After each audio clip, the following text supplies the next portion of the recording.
Абылайхан Өмірбек, Мәдениет және ақпарат министрлігі.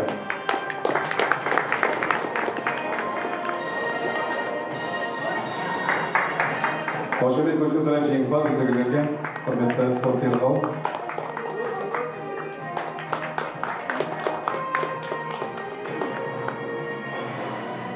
Және де екінші дақта бойынша елдер арасында күміс жүлдеге атанған Жасир Жаркинбаев, стратегиялық қорғау министрлігі.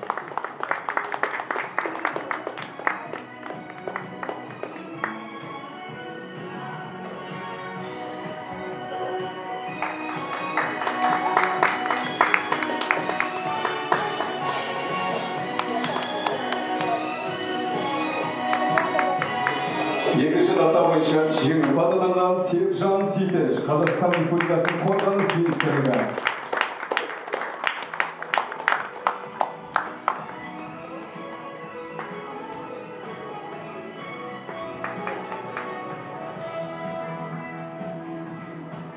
Естелік сурет.